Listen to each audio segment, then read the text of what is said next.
اللہ تعالیٰ نے کفار کو ہلاک کرنے کے بعد زمین کو خشک کر کے رہنے کے قابل بنا دیا۔ نوح علیہ السلام کی اولاد جو کشتی میں آپ کے ساتھ تھی، ان سے انسانی نسل کو باقی رکھا۔ سام کی نسل سے عربی، فارسی اور رومی وجود میں آئے۔ یفس کی نسل سے ترک، سکالبی اور یاجوج اور ماجوج پیدا ہوئے۔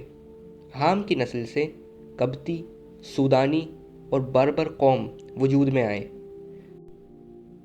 حضرت نوح کے دور میں آنے والے سیلاب میں سوائے کشتی میں سوار لوگوں کے سبھی لوگ ہلاک ہو گئے۔ ان سے پھر انسانی نسل آگے بڑھی، اس لیے حضرت نوح کو آدم ثانی بھی کہتے ہیں، یعنی دوسرے آدم۔ رسول کریم صلی اللہ علیہ وسلم نے ارشاد فرمایا، جب نوح علیہ السلام کی وفات کا وقت قریب آیا تو انہوں نے اپنے بیٹوں کو وصیت کی کہ میں تمہیں 2 کاموں کا حکم دیتا ہوں اور 2 کاموں سے روکتا ہوں۔ وہ کام جن کا حکم دیتا ہوں یعنی لا الہ الا اللہ کو اختیار کرنا، کیونکہ ترازو کے ایک پلڑے میں 7 آسمان اور 7 زمین رکھ دیے جائیں اور دوسرے پلڑے میں لا الہ الا اللہ رکھ دیا جائے تو کلمے والا پلڑا جھک جائے گا۔ سبحان اللہ و بحمدہ کثرت سے پڑھتے رہنا، کیونکہ اللہ اس کی برکت سے مخلوق کو رزق دیتا ہے۔ وہ چیزیں جن سے منع فرمایا تھا، میں تمہیں اللہ کا شریک ٹھہرانے سے منع کرتا ہوں اور تمہیں تکبر کرنے سے روکتا ہوں۔ عبداللہ بن عمر کہتے ہیں، میں نے عرض کیا، اے اللہ کے رسول، شرک سے تو ہم واقف ہیں، لیکن تکبر کا کیا مطلب ہے؟ کیا اچھے جوتے پہننا، اچھا لباس پہننا، سواری کے لیے اچھا جانور رکھنا تکبر ہے؟ آپ نے کہا نہیں۔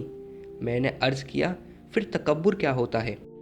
آپ نے فرمایا، حق کی حقیقت کا انکار کرنا اور لوگوں کو حقیر جاننا تکبر ہے۔ قوم نوح کو ہلاک کرنے کے بعد اللہ تعالیٰ نے قوم عاد کو زمین میں آباد کیا۔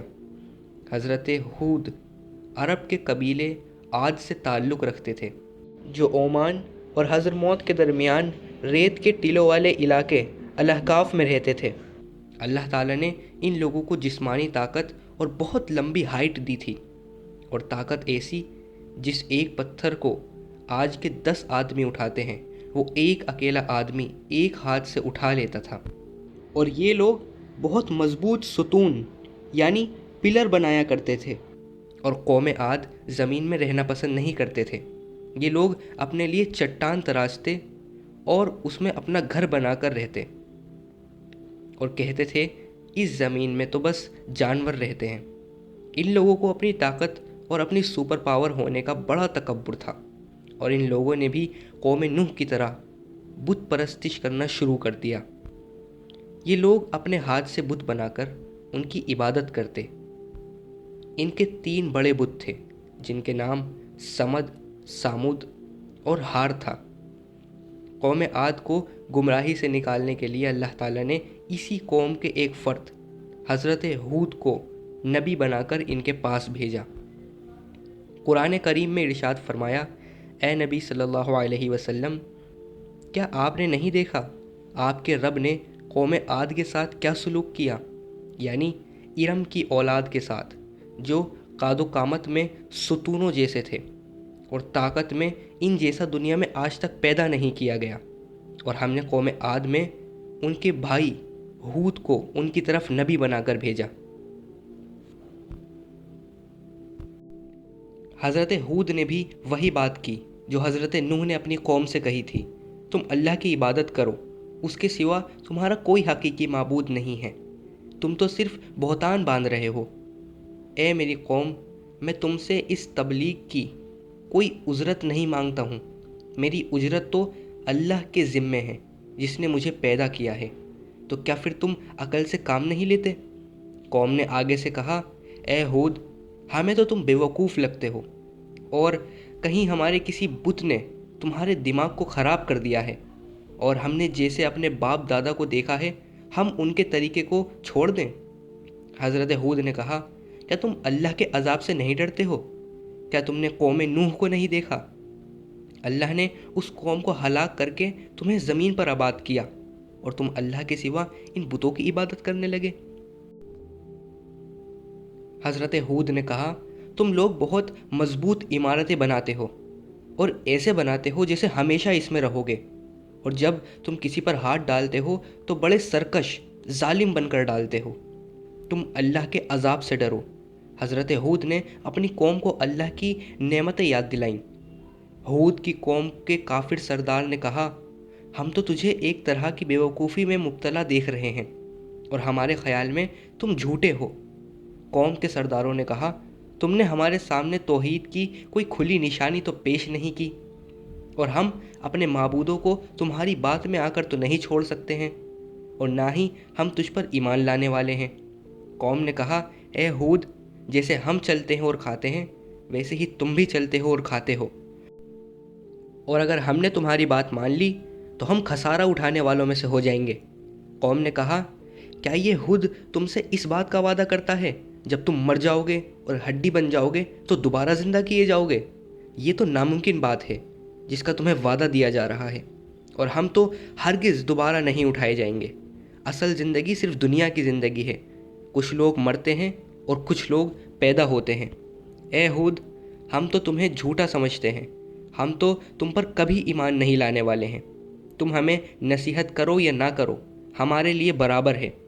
یہ تو پہلے لوگوں کی عادت رہی ہے نصیحت کرنے کی، ہم پر کوئی اللہ کا عذاب نہیں آئے گا۔ قوم عاد نے کہا، اے ہود، جس عذاب سے تم ہمیں ڈرا رہے ہو وہ عذاب لے آؤ۔ ہود نے اللہ سے دعا کی، اے اللہ، ان لوگوں کے جھٹلانے پر آپ میری مدد کریں۔ اللہ نے کہا، بہت جلدی یہ لوگ اپنے کیے پر افسوس کریں گے۔ ہود نے کہا، اللہ کی طرف سے عذاب اور غضب تمہارے لیے مقرر ہو چکا ہے، تو پھر اب تم بھی عذاب کا انتظار کرو، بے شک میں بھی تم پر عذاب آنے کا انتظار کرتا ہوں۔ جب انہوں نے عذاب کو بادل کی شکل میں دیکھا جو ان کی وادیوں کی طرف سے بڑھ رہا تھا تو کہنے لگے، یہ بادل تو ہم پہ برسنے والا ہے، لیکن یہ تو وہ عذاب تھا جس کی یہ لوگ جلدی کر رہے تھے۔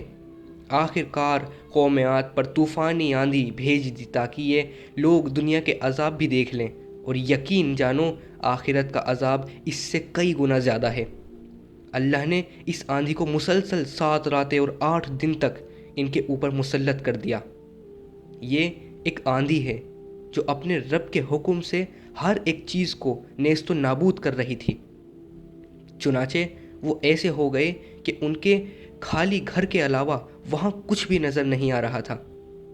ہم مجرم قوم کو ایسے ہی بدلہ دیتے ہیں۔ ہم نے ہود اور ان کے ساتھیوں کو اپنی رحمت سے بچا لیا۔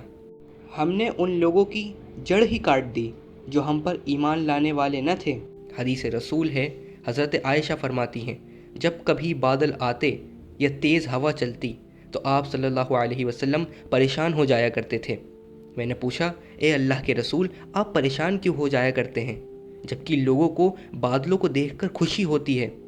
آپ نے فرمایا، اے عائشہ، میں مطمئن کیسے ہو جاؤں؟ ہو سکتا ہے اس میں عذاب ہو، کیونکہ ایک قوم عاد ہوا ہی سے ہلاک ہوئی تھی۔ اس نے عذاب کی گھٹا دیکھ کر کہا، یہ بادل تو ہم پر خوب برسے گا۔ حضرت عائشہ فرماتی ہیں، جب بھی بادل آتے تو کبھی آپ کمرے میں داخل ہوتے، کبھی باہر جاتے۔ جب بارش شروع ہوتی تو آپ مطمئن ہو جاتے۔ میں نے آپ سے اس کے متعلق پوچھا تو آپ نے کہا، کہیں یہ وہی آندھی نہ ہو جو قوم عاد پر آئی تھی۔